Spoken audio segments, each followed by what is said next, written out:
Let's be honest, trying to invest right now feels complicated. You've got a potential AI bubble, stocks that seem sky high, and just a ton of uncertainty all over the world. So to get some clarity, we're going to look at the timeless wisdom of the master himself, Warren Buffett, to see if we can find a clear path forward.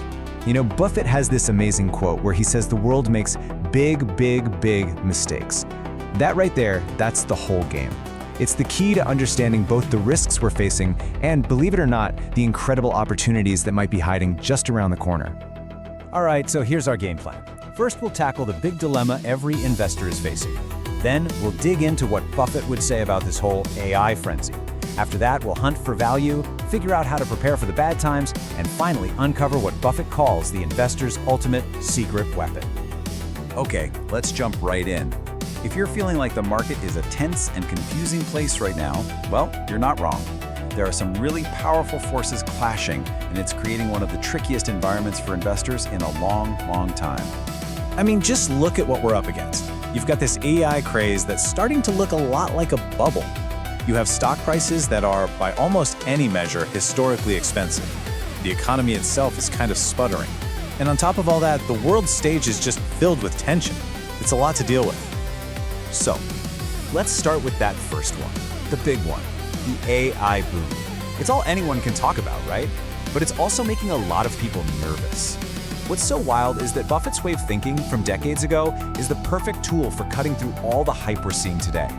And the hype is just unbelievably focused. Get this, a tiny handful of stocks, the Magnificent Seven, have been responsible for a mind-blowing 3/4 of the entire stock market's gains since late 2022. I mean, that is the very definition of putting all your eggs in one basket. Does any of this ring a bell? It really should. It's like we've seen this movie before. Back in 1999, during the dot-com bubble, people were throwing money at any company that had .com in its name. Today, just replace .com with AI. The playbook is almost identical. But, and this is the big twist, for Warren Buffett, this kind of madness isn't something to be scared of. It's where the opportunities are born. He famously said that you get your chances when other people start doing dumb things. So in his mind, the crazier the market gets, the more potential bargains start popping up for anyone who can just keep their head straight. So that brings us to our next big question. If all the famous stocks are caught up in this frenzy and just seem way too expensive, where on earth do you even start to look for value? The Buffett answer is simple. You look where no one else is looking. And believe me, things are expensive. This chart is basically a hype meter for the market.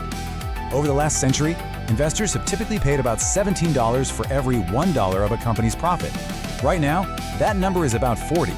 The only other time we've seen optimism this high was at the literal peak of the dot-com bubble in 1999. This is the chart that's all over the news, right? The S&P 500, which is all the biggest companies, has just been on a tear, up about 80% in just 5 years. And when you see that, it's really easy to think, well, everything must be overpriced. But what if you look somewhere else? If you look at an index of smaller companies, the Russell 2000, it tells a completely different story. While the giants were soaring into the stratosphere, these smaller, less famous companies have pretty much been forgotten. The party hasn't reached them. And that gap is exactly where an opportunity might be hiding. And this is precisely where Buffett thinks regular investors have a huge advantage. He said that if he were managing a smaller amount of money today, he'd find way more opportunities because he could invest in these smaller businesses that the giant funds can't even look at. The real gems are often in the corners of the market that the spotlight never hits. So when you have a market this stretched, this full of hype, a big downturn can start to feel almost inevitable. So how should we get ready for it? Well, what Buffett's been doing lately gives us a massive clue. Right now, Berkshire Hathaway is sitting on $377 times billion in cash. To put that in perspective, just 5 years ago, that cash pile was less than half that size. He's clearly been selling a lot more than he's been buying. So the million-dollar question, or I guess the $377 billion question, is this. Is he calling the top? Is the Oracle of Omaha predicting a huge crash? But the real answer is so much simpler and honestly, so much smarter. He just says we only swing at pitches we like. That mountain of cash isn't him trying to time the market. It's just a result of his discipline. He's not finding anything he wants to buy at a price that makes any sense, so he waits. And look, Buffett gets volatility. this is probably going to shock you, but Berkshire Hathaway's own stock has been cut in half on 3 separate occasions while he's been in charge. His point is that scary downturns aren't some weird event to be afraid of. They're a totally normal part of the investing journey. And that brings us to the most important lesson of all. After we've looked at the manias, the crazy prices, and the scary drops, what is the single most powerful tool an investor has? Well, according to Buffett, it has absolutely nothing to do with your IQ. It all boils down to just one word: temperament. And what does that mean? It's just the ability to stay rational when everyone around you is going crazy. It's not getting greedy when things are soaring and not getting terrified when they're crashing. He says it perfectly. You've got to check your emotions at the door. Investing isn't about being the smartest person in the room. It's a behavioral game. Your biggest enemy isn't the market.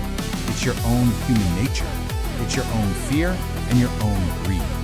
So, I'll leave you with this final thought. In a market that's completely driven by emotion, by hype, and by fear, is it possible that your greatest asset isn't what's in your head, but how you act? According to Warren Buffett, that is the only edge that